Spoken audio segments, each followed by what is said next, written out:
My mother was a brilliant, 5-foot-tall, brown woman with an accent.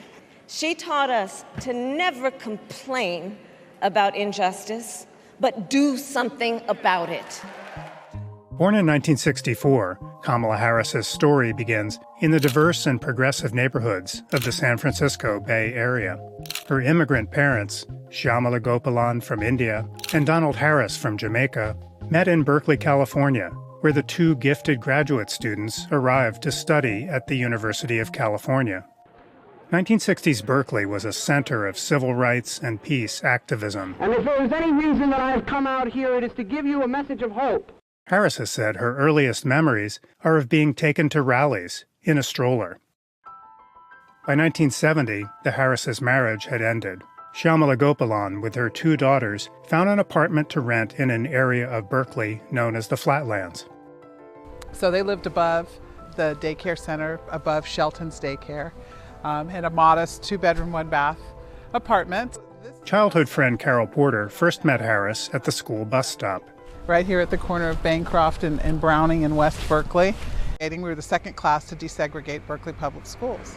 So we were on our way up to Thousand Oaks Elementary School, which was in a more affluent, white area. Through visits to Chennai, India, the family maintained connections with relatives.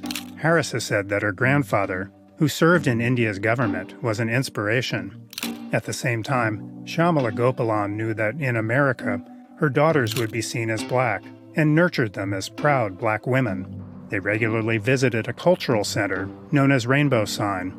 It was a place that a lot of intellectuals from UC Berkeley went to. Also a lot of artists go, Maya Angelou, James Baldwin, Nina Simone. They grew up around a table of highly educated, professional people of color. Harris chose to attend a historically black college, Howard University in Washington, D.C., majoring in political science and economics.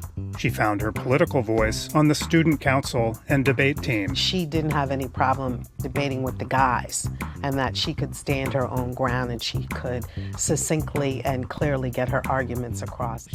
Back in the Bay Area, Harris earned a law degree and began her career.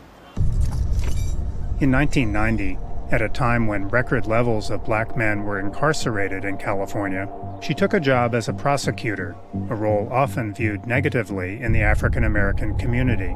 But Kamala wanted to change systems. She wanted to go in and change things so that people weren't being prosecuted the way that they were based on systemic and structural racism.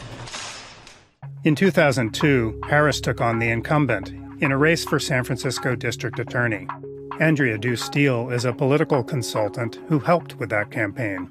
There had never been a woman district attorney. And in fact, women district attorneys were they were not a thing. There were not a lot of them in the entire country, much less a woman of color. The first poll had her at 6%. She was really an underdog. But from the beginning, she had something very special. Harris won the close race and quickly set to work on her agenda. She sought to increase convictions and prison time for violent offenders, while steering those convicted of first-time nonviolent crimes into her rehabilitation program called Back on Track. She really had a passion for women and children. That was a big focus for her. She was very involved in domestic violence issues. In 2008, San Francisco voters were considering Proposition K, a ballot measure to decriminalize prostitution. Harris angered many on the left by opposing the measure. This is not about being compassionate, and frankly, this is not about that movie Pretty Woman. Go home and rent it if you'd like to see it. But if you want to pass Proposition K, you're going to have the exact opposite effect, which is you're going to basically give a green light to the sexual exploitation of women and girls. In another break with progressives, Harris took on truancy in schools by threatening parents of chronically absent students with jail time or fines. Gilda Rand was a communications director for Attorney General Harris.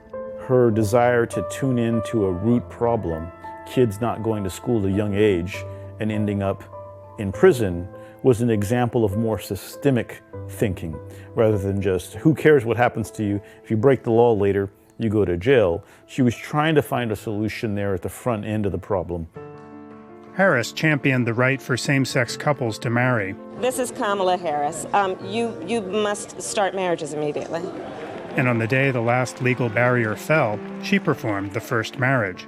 I now declare you spouses for life. Harris herself would marry 1 year later, forming a blended family with attorney Doug Emhoff and his 2 children from a previous marriage.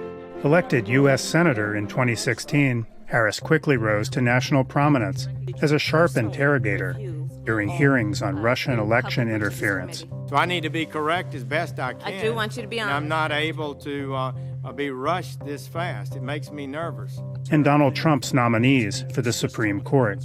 Can you think of any laws that give the government the power to make decisions about the male body? I'm not thinking of any right now, Senator. In her first campaign for president, her signature moment came when she criticized her then opponent, Joe Biden, over his past opposition to school busing. There was a little girl in California who was part of the second class to integrate her public schools, and she was bused to school every day.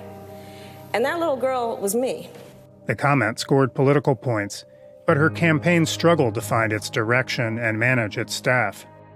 There's definitely been stories about high staff turnover, inability to keep talented people in her orbit. I think that's a valid criticism of Harris that she's received from a lot of people.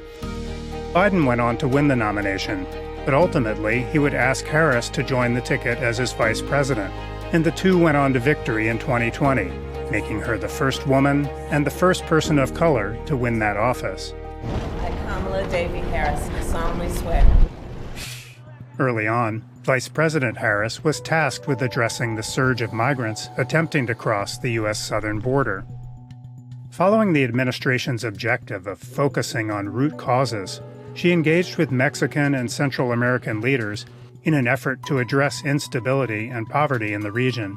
Today's announcement of more than $1 billion in new investments She quickly became a political target, as a record number of migrants attempted to cross the border.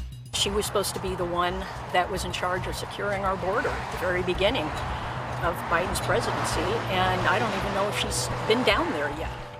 On becoming vice president, Harris backed away from some policies she had proposed in her first run for president, such as banning fracking, government-provided Medicare for all, and decriminalizing border crossings, prompting criticism from both ends of the political spectrum. In response, Harris has said that her values have not changed. Harris has grown more comfortable serving as an emissary on the world stage, emphasizing support and soothing tensions. And in a career defined by breaking barriers and exceeding expectations, Harris rose again, becoming the Democratic nominee for president when Biden unexpectedly dropped out of the race. On behalf of everyone whose story could only be written in the greatest nation on earth, I accept your nomination to be President of the United States of America.